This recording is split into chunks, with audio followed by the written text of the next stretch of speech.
Hello everybody, hope you're well. Now, if you ever come around my house, which of course, wherever you are in the world, you're more than welcome to pop in for a cup of coffee.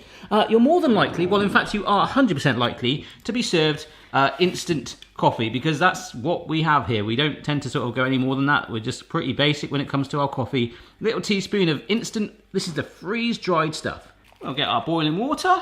Yeah, you add your sugars and your sweeteners and all that stuff, but I just like a little bit of milk. A coffee is a very unique thing. People want them weak, people want them strong. Builders want them with a blob of cement in them. But there you go, coffee. I didn't used to like coffee. Mrs. Barry has got me into it, but we just love instant stuff like that. But as we know, instant coffee, although about 15 years ago I would have thought this, just comes like that. No, it doesn't. It comes from beans. Not kidney beans, although that would be, no, that wouldn't, I'm not gonna do that. Ugh. And not cocoa beans. These are actual cocoa beans here. Ugh. Going everywhere. These are cocoa beans. I'm gonna make my own homemade chocolate very soon. Ooh, that doesn't smell like chocolate. But some of the processes are similar when it comes to these beans. Yes, these are some actual raw Colombian green beans. This is a raw product direct from coffee origin and could contain foreign objects that you would prefer not to come into contact with your coffee. Okay. So that basically just means there's going to be a tarantula in here. So I have ordered some raw coffee beans, and today we're going to cook the beans. We're going to roast them 2 different ways. I went on a coffee making masterclass quite recently, and I kind of like, although I love my instant coffee, I still will. I just want to show you what I learned, and I'll probably teach you a lot more when I go and meet a coffee person. My plan is to basically get a coffee expert person, come on the channel or go to a coffee place, but this is just my introduction to it. Mmm. Yes, that really does go well after you've brushed your teeth. That happens so much, because first thing in the morning, I know I brush my teeth and I'm like, yeah, it's coffee. Okay, so I'm going to keep the camera rolling definitely, because if there's a spider in here, it was nice knowing you.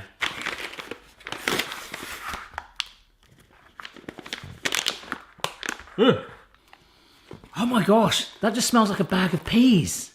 Look, that's really, really cool. But they are not coffee yet. We have to roast them. When I went to the coffee making masterclass, they had about 10 different beans all lined up with like labels saying this one tastes a bit more caramelly, chocolatey, this one's strong and rich, this one's like mango and strawberry, and to be honest, they didn't taste too different. When it comes to wine tasting, I'm just like, yeah. Because I used to always think that when it comes to the beans, they just put like extract in it, like when you're making a cake, you put strawberry flavor. It's not. Apparently there's specific beans, and they sometimes mix them together to get these unique flavors too, but each individual bean should have its own sort of properties, almost like a fingerprint. No, Amy. No. Oh my gosh, Amy's just taking a coffee bean. You've just eaten a coffee. You've literally just eaten a coffee bean. Oh no, she hasn't. She's dropped it. Raw coffee beans, not dog approved. Right. Hear that? That right there. I wanted to show a video of basically you can get in the big coffee shops. They get the beans and they roast it in house with these big drums that keep moving, and they roast it and they char it, and that is what becomes the stuff that gets ground, what we eventually drink. But I didn't want to really invest in that, and I kind of wanted to do the whole homemade thing. So there's 2 different ways. One is the one that you're probably thinking to do it, which will be on our roasting tray. 200 grams.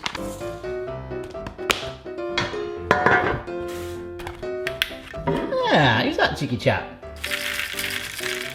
Spreading them out, making sure they are not on top of each other. Okay, nice one even layer.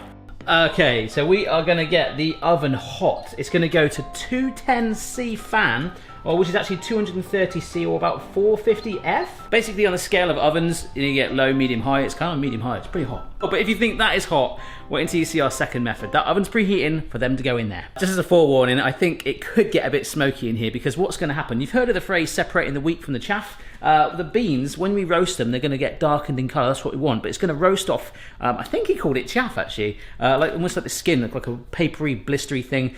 In the oven, it's not really got anywhere where it can go. So yes, I might have to open that regularly and not set the house on fire.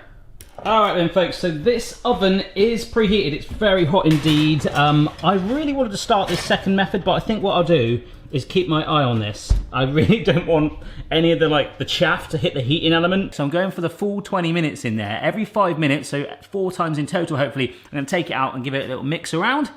In fact, the first one is right now. Okay, open the oven, Does still smell of mushy peas. Gonna mix them around a little bit. This helps, that's why they turn in the drum in the machines. This helps to kind of give it a consistent heat, which is, as I say, what you'll probably struggle with this. Are they hot? Yes, they are quite hot, actually. You can also use a frying pan or a griddle pan or skillet, whatever you want to call it, on your hob. That's another way of doing it, like stirring. Yeah, that's kind of like a cross between the method we're doing there and the one I'm going to show you, which I'm excited about because it's fun. Hello, Boston. Right. We're going to talk coffee theory, okay? So what's happening in there? You going to say hello? Yes. Brilliant. Stages you can expect to see and hear. The first few minutes, the beans will remain green, but will gradually transform after that to a peanut colour. Light yellow gold. You should also notice aromas of grass and hay. Haven't got that yet. Then it's the first crack. At this second stage, the bean surface dries out and becomes wrinkled. You should notice that steam rises from the beans and produces fragrant bacon and toast aromas. Around this point, you will hear the sound of the first crack. This is when roasting becomes exciting. Here, sugars start to caramelise, water escapes, the form of water vapour, and steam causes the cell structure of the bean to break open. What are you doing? At this point, the roast is complete, but you can actually take it further to caramelization, which means different depths of flavor and stuff like that. While I've got Boston here, look at that tongue. Oh my gosh. Alice drew this picture of Boston and Amy and sent it to me on Twitter, and I was blown away. That is so good. Some of you guys are so talented when you send me stuff like that. Thank you so much. It's awesome. Come back to this side of the kitchen. Can't really smell any hay or anything like that. Still a bit mushy pea-ish, if I'm honest. Ooh, there's a bit more colour on them. So this is 10 minutes in. I haven't heard any pops yet, but there's a couple that are starting to go a little brown. This is good. All right, so we're just coming up to 15 minutes in. The smell has changed, and also, no, you can't hear it at all. There is very faint crackling, so we're going to get out now and see what this has done to it. Oh my gosh, what a difference in colour that is. That's like nice and light brown now. And actually, to be fair, fairly even in colour. Oh, I can see bits of chaff, and there's a slight oily residue on the surface. I think we're getting there. That is actually starting to smell quite nice. A little bit more like mud than peas. I prefer that. This should be the last 5 then. My sister's come round. All right, what did you just say it smells like in here? Cheese. Cheese. My favourite food. I'm making coffee. What is this? Cafetiere. Cafetiere. I thought it was a French press. Is that the same thing? I know it as a cafetiere. I've never ever used one of them before. You'll be fine. Yeah, so what do I do? Put a few scoops of the powder in the bottom. In the bottom. And then you plunge down and that keeps the ground bits at the bottom. And it pushes it down. What could go wrong? Right, gonna get them out. My sister's still here, staring at my garden. It's got apples. It has got apples. I like red apples. We have an apple tree. Oh! Can you smell that? Does it still smell of cheese? No, it doesn't smell cheese at all. Oh, that is like a real deep roasty smell. Come in there. I feel like I'm in Let them see your nose. Starbucks. Look.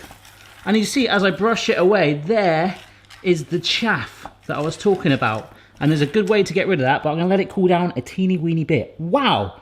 They've expanded and they've grown. I was told to look out for that. But there's a slight degree still. A speckledness in some, a real dark rich on others. But I like that a lot. This is fun. Okay, so to help get rid of the chaff, there's a couple of different ways. What I've got here is a mixing bowl with a colander, and I'm going to pour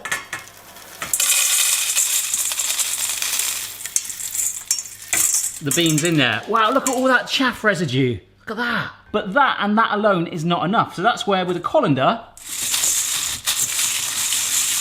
oh my gosh, that smells amazing. You see? It's collecting your chaff down your bottom. Yeah, that was funny, wasn't it? Funny, brother. Very funny. Right, there is another way. I'm going to need your help. Okay. I'm glad you came here. Hang on. Right, in that cupboard is our hoover. You can hoover it. Yeah, we just need that bit. Can you hoover up my chaff for me? How? Come here. Right. I need you to hoover the chaff up. How do I do that? Just don't put it on the beans, put it over it a little bit. Hang on. Oh my god! What's going on?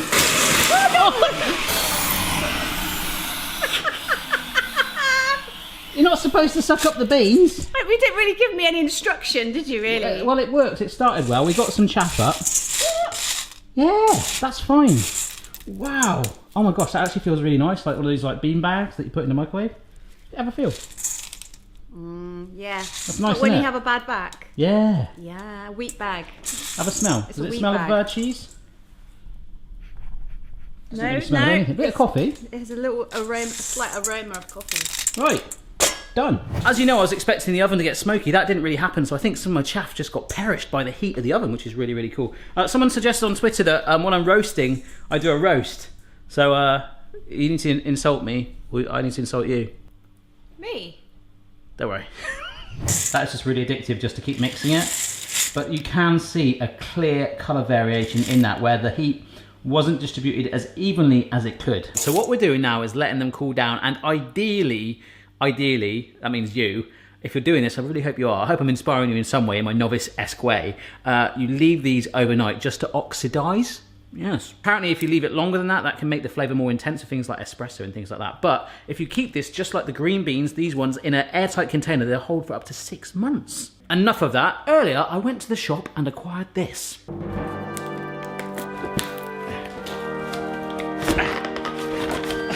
Yeah, okay, that'll do for now. This is a heat gun designed for blasting paint and getting wallpaper stripped. It goes hot. How hot? It can go up to 600 degrees C. So why a heat gun? The reason, I'm not gonna go like taking paint off my walls and stuff. The guy that did the masterclass, he created his own business, and he actually started off doing the method we're about to do with a heat gun in his shed. And that's where his passion developed from, and from that was a business. So maybe one of you watching this might be like, that's cool, I'm gonna be a coffee shop too. You never know. I certainly aren't. So again, 200 grams of the raw beans. Back to green. We're gonna stick this on top of a bowl with something nice and even to give it some stability. Plugging in this heat gun. Now this is a dangerous tool. Number one apparently goes up to 400 degrees. Okay, and number two is that 600 degree. Hot. So similar to that method, and they smell amazing now I brought them in. I'm like in Colombia right now. Similar to that, we're gonna do that, but apply the heat directly with the heat gun. By doing that, that gives us that control consistently by spreading the heat all along it, and the chaff should fire up and crack. Yeah, let's do it.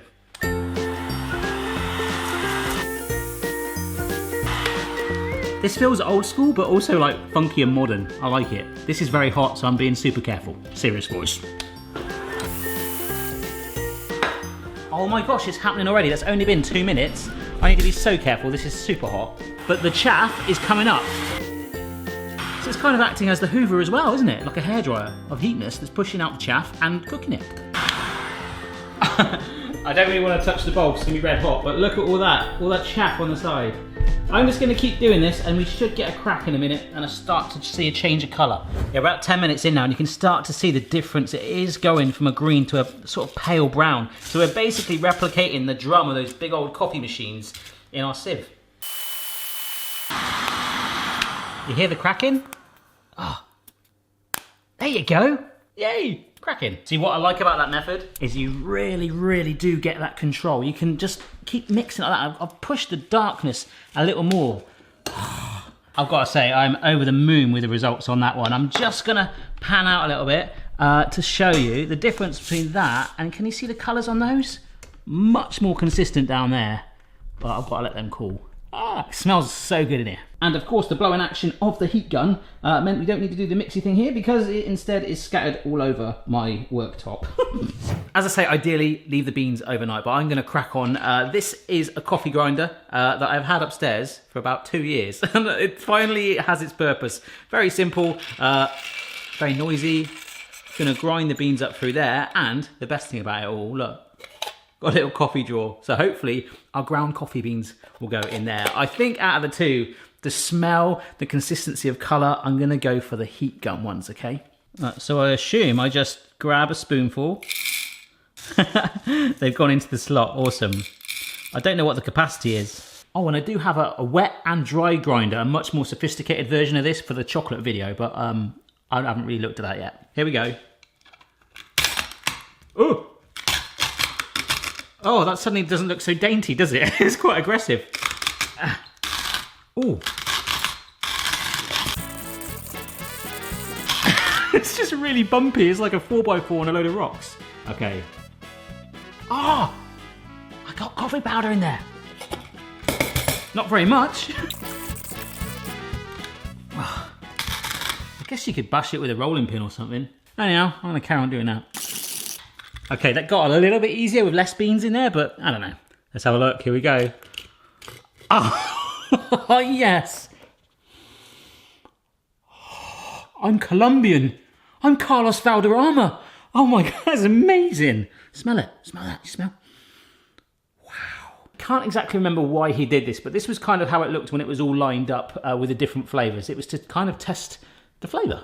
So what he did, kind of like with my instant coffee, he put about a teaspoon in, added the boiling water, and let it steep, I think that was the word, for about 4 minutes. He said you don't want to test it now because it's too hot, or your taste is hot coffee. So you kind of let it brew and ferment, and then we skim this layer in about 3 or 4 minutes time. I'll taste that in just a minute, but I'll get my French press ready. So in here is going 600 mils of just boiled water.